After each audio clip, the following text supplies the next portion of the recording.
Hola chicos y chicas, en esta oportunidad estaremos hablando sobre funciones secretorias del sistema gastrointestinal.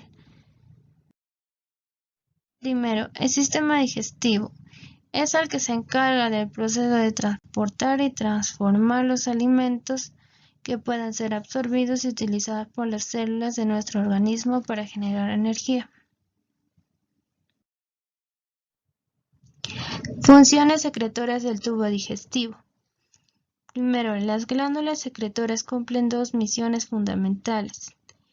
Desde la boca hasta el extremo distal del hilio secretan lo que son las enzimas digestivas. Segundo, las glándulas mucosas distribuidas desde la boca hasta el ano aportan moco para la lubricación y protección de toda la región del tubo digestivo. Las secreciones digestivas se forman como respuesta a la presencia de alimentos de la vía digestiva y en cantidades secretada y en cada segmento suele ser la cantidad necesaria para una digestión adecuada. Funciones del sistema gastrointestinal. Veremos la secreción salival. La secreción salival. La saliva está compuesta tanto por una secreción serosa como una secreción mucosa. La secreción diaria normal de la saliva oscila entre los 800 y 1500 mililitros, en un promedio de 1000 mililitros. El pH de la saliva va a ser de 6 a 7.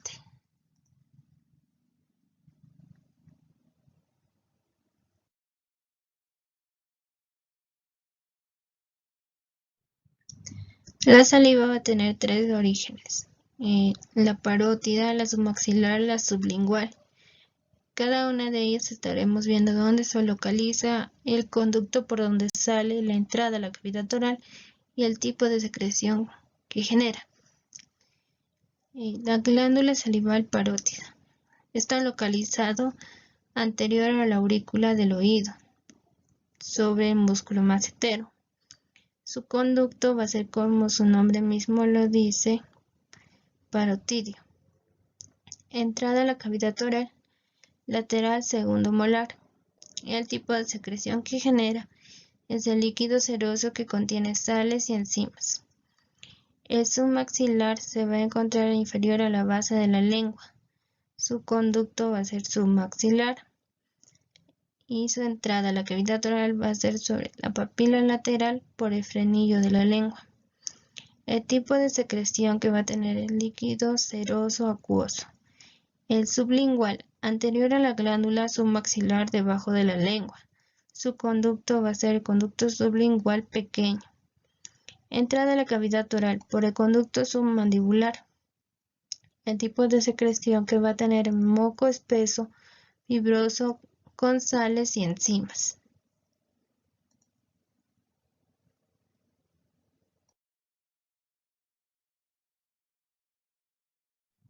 La saliva contiene dos tipos principales de secreción proteica. 1.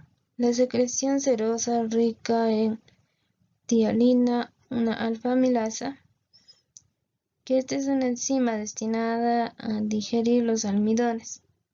2. Una secreción mucosa con abundante mucina, que cumple función de lubricación y protección de la superficie. En lo que es una secreción serosa va a estar la glándula parótida, mientras que la glándula submandibular y sublingual va a pertenecer tanto a la secreción serosa como a una secreción mucosa. Secreción de iones en la saliva. La saliva contiene los iones potasio y bicarbonato. Pero la concentración de iones de sodio y cloro varía en cuanto es a la saliva y el plasma. Más en el plasma, menos en la saliva. La secreción de la glándula submandibular, y esta glándula está compuesta por acinos y conductos salivales, donde se producen dos fases. La primera donde intervienen los acinos y en la segunda los conductos salivales. Los acinos producen una secreción primaria que contiene tialina, mucina o en otros casos ambos, que en una solución de iones con una concentración no muy distinta del líquido extracelular. Cuando la secreción primaria fluye por los conductos, se establecen dos procesos de transporte activo que modifican en gran medida la composición iónica de la saliva.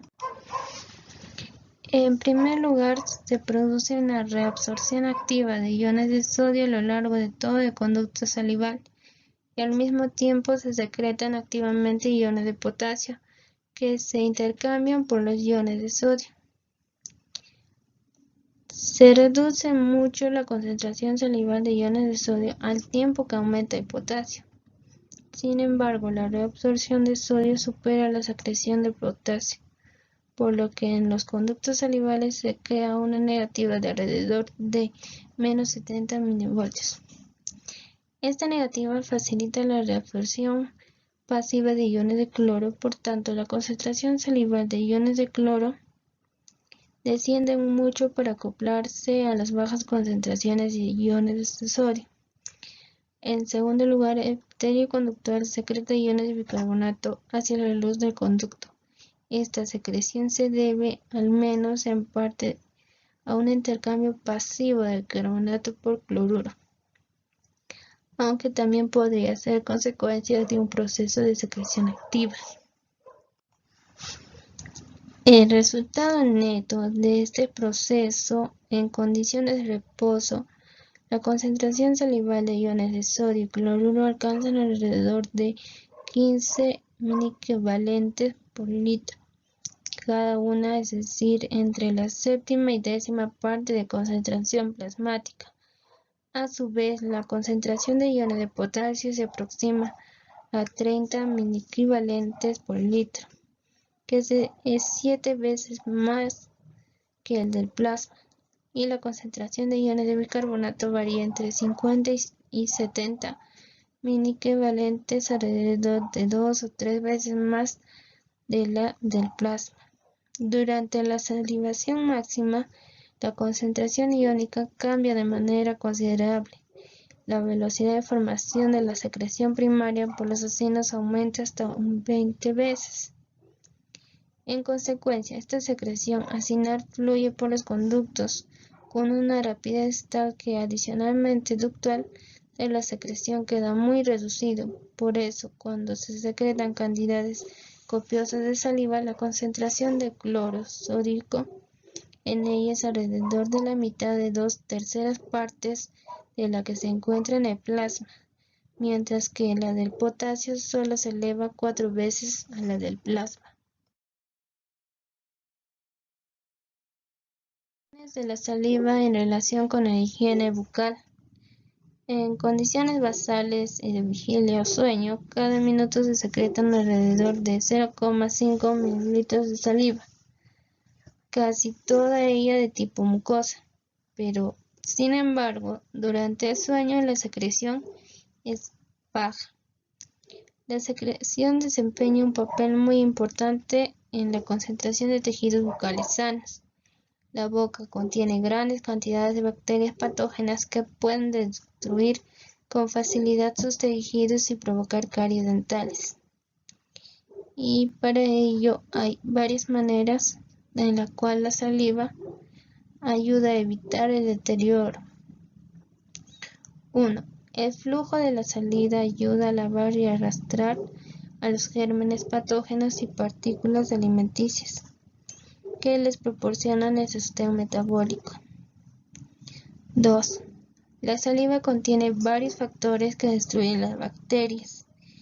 Entre ellos tenemos iones tiocinato y distintas enzimas proteolíticas. Y entre ellas es la más importante, la lisozima. Entonces, atacan a las bacterias,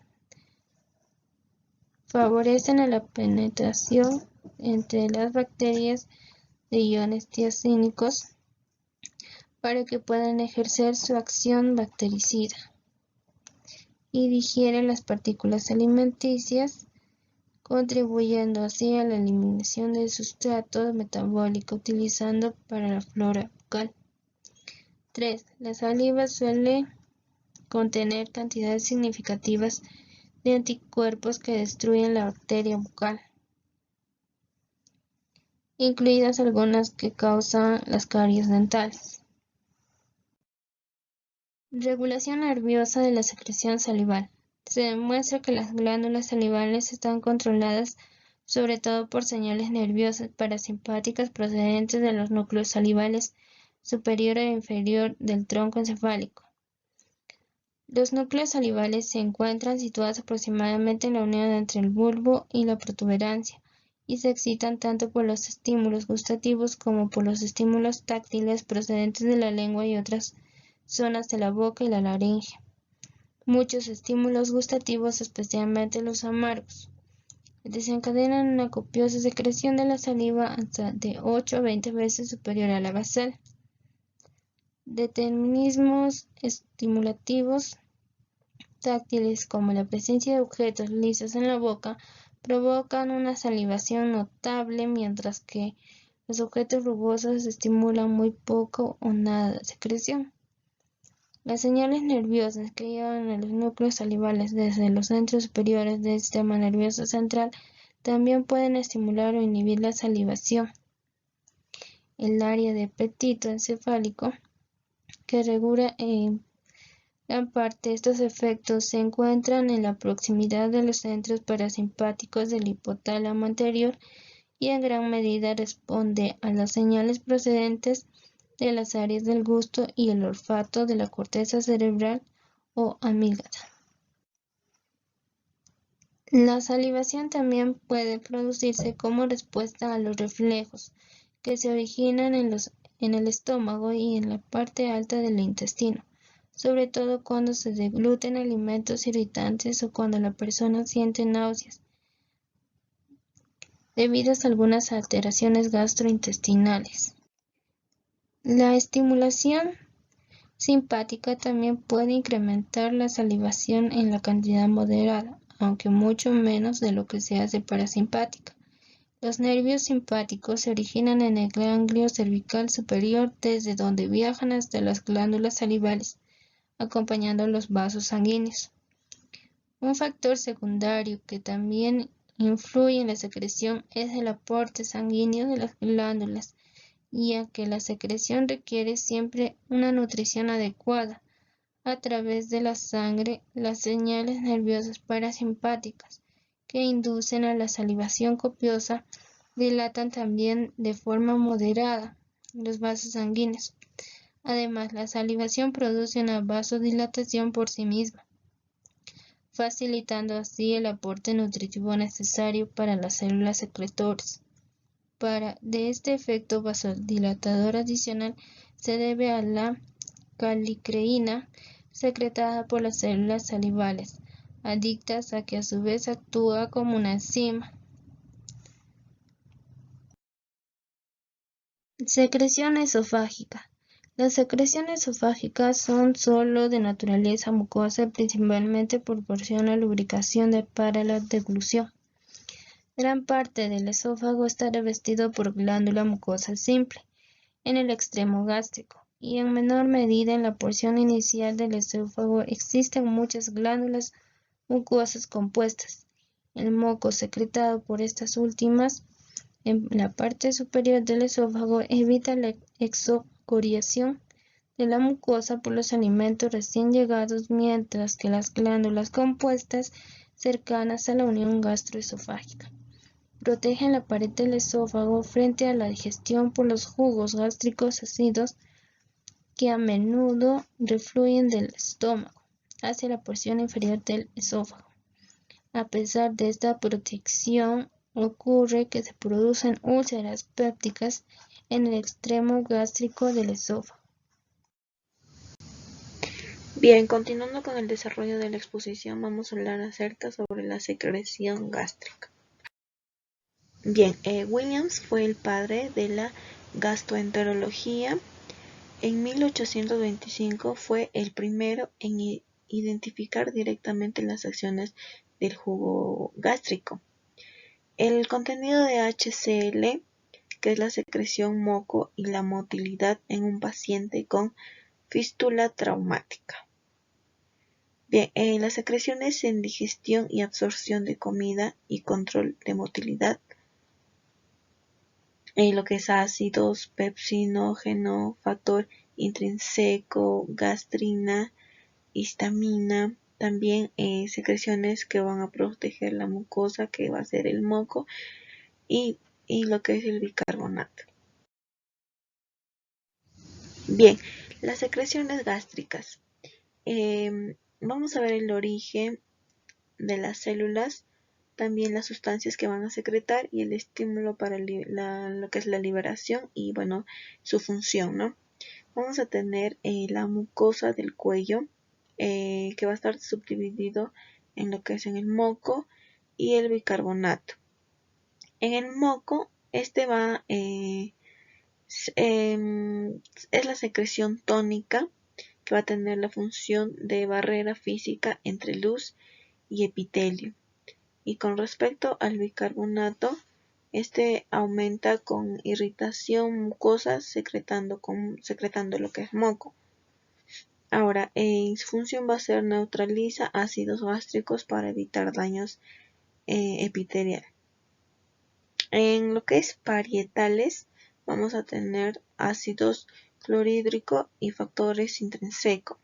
El ácido clorhídrico va a ser lo que es la histamina, la gastrina, y va a tener la función de activar pepsina, y esto va a hacer que mate pues las bacterias, ¿no?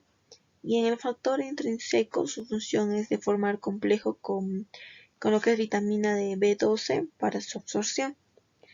Y también vamos a tener lo que es enterocromafines, que va a ser la histamina, que también va a estimular lo que es la gastrina, y su función va a ser estímulo secreción de la secreción gástrica. Ahora, en las células principales vamos a tener la pepsinógeno, que va a ser el estímulo, va a estimular para liberar también lo que es el ácido, y su función va a ser lo que es digerir las proteínas. También vamos a tener lo que es la lipasa gástrica, que va a ser la secretina, y su función va a ser que es digerir lo que son las grasas. También vamos a tener las células D, que va a ser la somatostatina, que va a ser estímulo para liberar lo que es el ácido del estómago, que su función va a inhibir la secreción gástrica. También vamos a tener las células G, que se va a obtener sustancias secretoras, que es la gastrina, que va a ser estímulo liberador para lo que son los péptidos y aminoácidos, y su función va a ser lo que es estimular secreción gástrica. Bien, vamos a tener las células glandulares, células principales que son la pepsinógeno y la lipasa, también células parietales, que vamos a obtener lo que son factores intrínsecos, asimismo las células mucosas del cuello, que se va a observar lo que es el moco, y las células enterocromafines, que vamos a tener lo que es la histamina. Bien, el volumen va a ser de 1.5 a 2.5 por día, el pH va a ser de 1 a 2. Bueno, en el contenido vamos a tener lo que es el moco, las enzimas, factores intrínsecos, agua y electrocitos. Bien, las enzimas. Con respecto al pepsinógeno, este va a ser lo que es el precursor inactivo de la pepsina y va a estimular lo que es el ACH. La pepsina va a iniciar la digestión proteica y bueno, no va a ser necesaria para la digestión completa, de las proteínas de la dieta. Bien, y en su contenido las enzimas principales van a ser lo que son la pepsina, que esta inicia la digestión de proteínas de 15%, y las lipasas gástricas va a iniciar la digestión de grasas de 10 a 30%. Y los factores intrínsecos que van a ser los parietales necesarios para la absorción de la vitamina B12. Bien, también vamos a hablar respecto a sus fases. Vamos a tener 3 fases cefálica, la fase gástrica y la fase intestinal. Concerniente lo que es la fase cefálica, vamos a ver la vista, olor y gusto de los alimentos van a causar la estimulación de los núcleos vagales en el cerebro. También el vago va a estimular lo que es la secreción ácida. Y en la fase gástrica se va a observar la distensión del estómago, que va a estimular el nervio vago, que estimula la secreción ácida. Y también los aminoácidos y los péptidos en la luz del estómago van a estimular lo que es la secreción gástrica. En la fase intestinal va a haber una inhibición neural del vaciamiento y motilidad gástrica. En respuesta a la grasa del quimo, el duodeno va a secretar una hormona que inhibe la secreción de ácido gástrico. Bien, también vamos a hablar acerca sobre el páncreas exocrino. Bueno, este páncreas es una glándula que va a medir alrededor de 6 pulgadas de largo y se va a ubicar lo que es en el abdomen. También está rodeada por el estómago, el intestino delgado, el hígado, el vaso y la vesícula biliar. Va a tener la forma de una pera plana.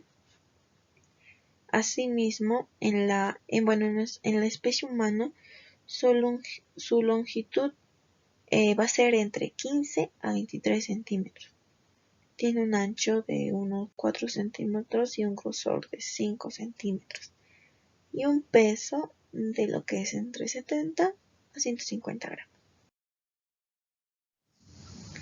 Bien, este es un órgano impar que va a ocupar lo que es la posición profunda en el abdomen, adosada su pared posterior a nivel de lo que es la primera y segunda vértebra lumbar, junto a las suprarrenales. Y por detrás del estómago va a estar formado parte del contenido del espacio peritoneal. Bien, el páncreas va a tener dos funciones principales, ¿no? Que va a ser la función exocrina y la función endocrina. Bien, el páncreas exocrino va a ser una porción exocrina con las paredes enzimas digestivas que lo van a convertir en la principal glándula digestiva del organismo. Las células exocrinas del páncreas producen enzimas que van a ayudar a la digestión. Y bueno, su secreción es la de un líquido claro de alto contenido en lo que es en el bicarbonato, que es vertido al intestino delgado. Y bueno, el conducto pancreático va a liberar las enzimas en la primera parte del intestino delgado, donde las enzimas ayudan en la digestión de las grasas, los bicarbonatos y las proteínas de los alimentos. Bien, en su estructura, el páncreas, como es una glándula exocrina, tiene como unidad secretora el acino pancreático, que este se va a localizar en el interior de los lóbulos pancreáticos. Y bueno, cada acino va a contar con una única capa de células epiteliales que van a rodean una luz, en el cual se vierten los componentes del jugo pancreático. Bien, la función del páncreas exocrino tiene como función primordial secretar jugo alcalino al duodeno, que este va a colaborar a lo que es a la digestión de grasas, proteínas. Su pH va a ser entre 8.1 y 8.5, que se va a neutralizar el ácido procedente del estómago. También se estima que se secreta alrededor de 1 a 0.5 litros de jugo pancreático al día. Bien, el jugo pancreático está compuesto de agua, albúmina, glubulina, bicarbonato y de una gran variedad de enzimas digestivas, entre las que se van a ubicar lo que es la tripsina. Esta va a ser encargada de la digestión de proteínas. También la lipasa, que es encargada de la digestión de triglicéridos. La amilasa, que es encargada de la digestión de almidón. Y bien, en el control de la secreción pancreática, la secreción pancreática está controlada por hormonas y sustancias liberadoras de las terminaciones nerviosas, las cuales van a lo que es esto, reciben el nombre de secretógogos pancreáticos. También entre algunos de ellos está la colecistocinina, el péptido intestinal vasoactivo, el agente colinérgico gastrina y lo que es la secretina. La estimulación parasimpática va a aumentar la secreción pancreática, mientras que la estimulación simpática la va a inhibir. Bien, también el control de la secreción pancreática puede dividirse en las fases, igual que lo que es en la secreción gástrica, ¿no? Va a dividirse en fase cefálica, fase gástrica y fase intestinal. Y bueno, la fase cefálica va a ser es desencadenada por factores externos como es la visión, el olfato y el gusto. Y bueno, en la fase gástrica, la gastrina liberadora va a tener una respuesta a la distensión gástrica y la presencia de proteínas y aminoácidos en el antro continuo, estimulando la liberación del jugo pancreático. Y la fase intestinal, las células mucosas duodenales y lo que es de la parte superior del yeyuno, estas van a liberar secretina en respuesta a la presencia de ácido en la luz duodenal, que también a su vez actúa sobre los conductos pancreáticos y va a estimular la secreción de un gran volumen de líquidos con gran cantidad de lo que son bicarbonatos. Continuando con el desarrollo del tema, secreción biliar.